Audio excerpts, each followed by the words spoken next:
Assalamualaikum warahmatullahi wabarakatuh. Apa kabarnya hari ini? Mudah-mudahan kita dalam keadaan sehat semua ya.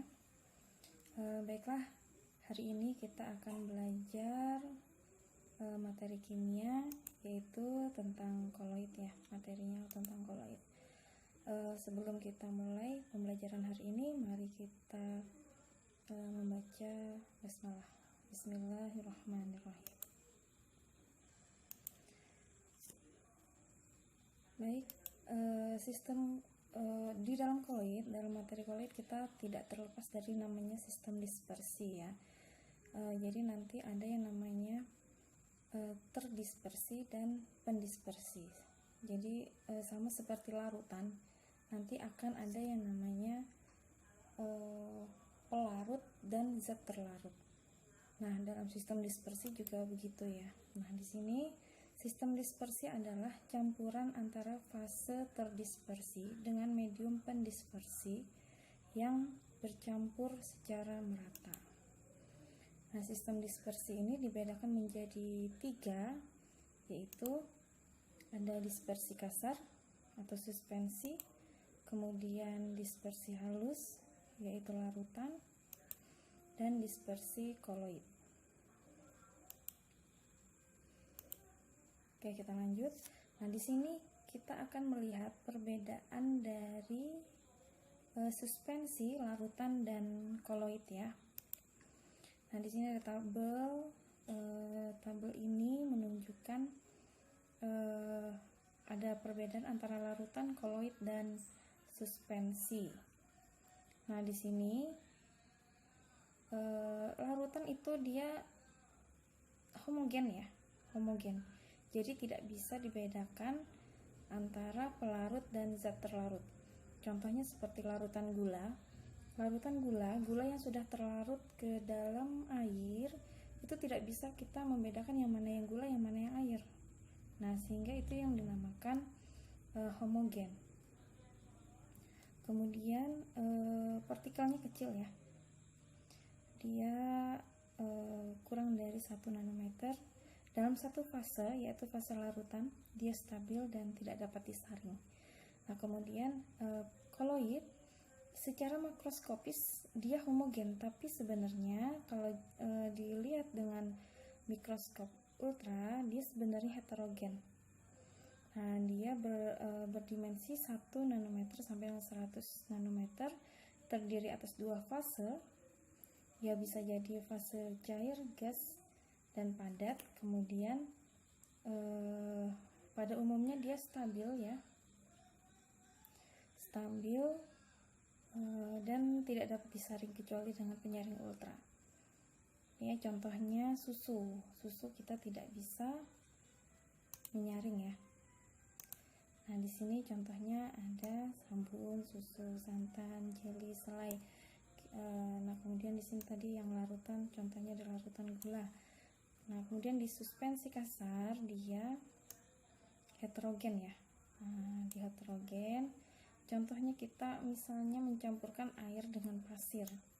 Jelas kita bisa membedakan antara yang mana air, mana yang pasir, karena partikelnya besar dari 100 nanometer dan dia jelas terdiri atas 2 fase ya. Dia tidak stabil dan dapat disaring. Kemudian kita lanjut kelompok-kelompok koloid ya. Nah, di sini ada yang namanya tipe sol, aerosol, kemudian koloid tipe emulsi, kemudian dan tipe busa ya. Kita lihat contoh-contohnya langsung ya. Sol, koloid dalam kehidupan sehari-hari kita lihat. Nah, ini batu ya, batu yang di sini contohnya batu akik. Misalnya di sini batu rubi, yaitu termasuk sol padat. Nah, sol cairnya adalah tinta, contohnya ya, tinta printer ya, di sini kita coba. Nah, di sini ada aerosol. Di sini contoh aerosol padat, yaitu asap rokok.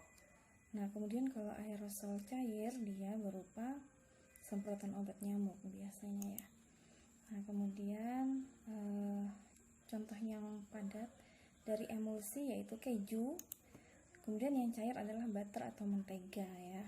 Ini dalam kehidupan sehari-hari sudah sering kita ya. Nah, kemudian ada busa padat, yaitu dia berpori ya. Seperti di sini adalah batu-batu yang berpori. Sedangkan pada busa cair kita temukan adalah busa sabun contohnya. Jadi banyak sekali sebenarnya dalam kehidupan sehari-hari kita menemukan yang namanya koloid ya. Oke, kita lanjut sifat-sifat koloid.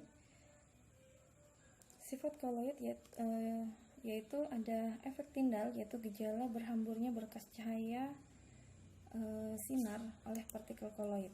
Nah, ini biasanya kita akan menemuinya di berhamburnya, misalnya kita sedang menyapu lantai ya, kemudian debu yang berhamburan itu terkena sinar matahari, maka kita akan melihat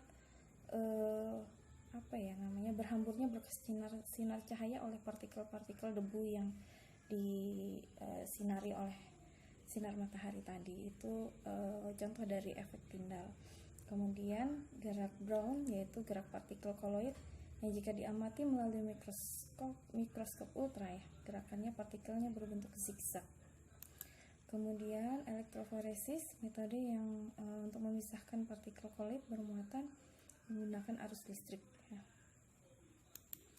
Kemudian adsorpsi yaitu peristiwa penyerapan ion atau senyawa oleh permukaan koloid. Misalnya itu kita temui pada tawas ya. Jika pada air, misalnya air kita masukkan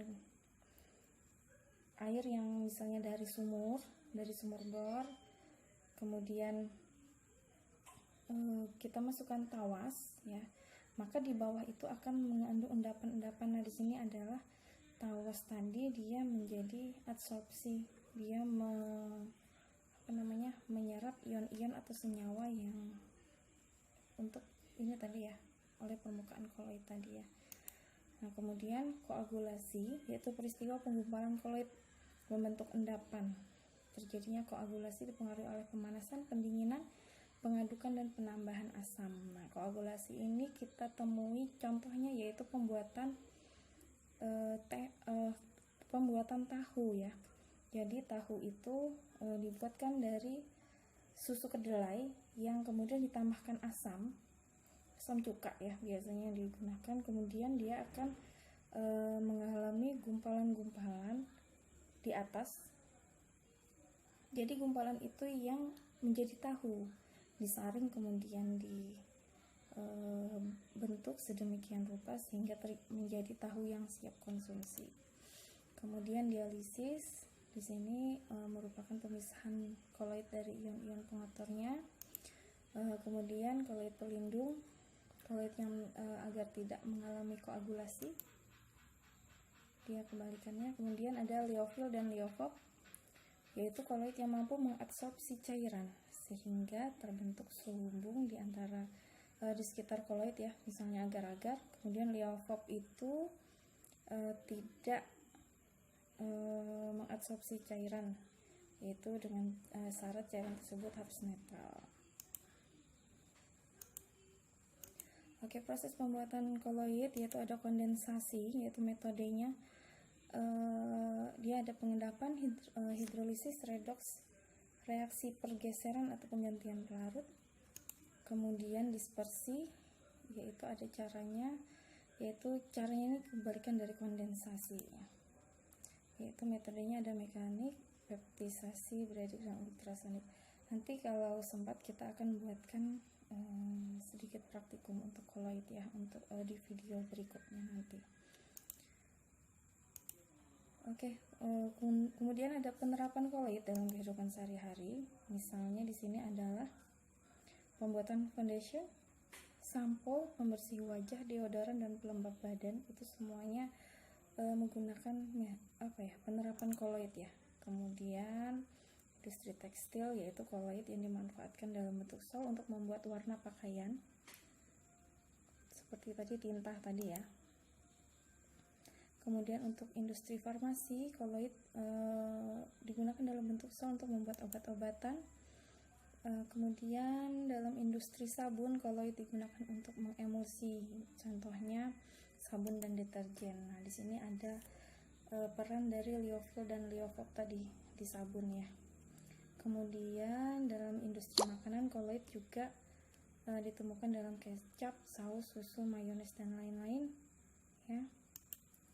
Kemudian elektroforesis itu untuk mengidentifikasi DNA.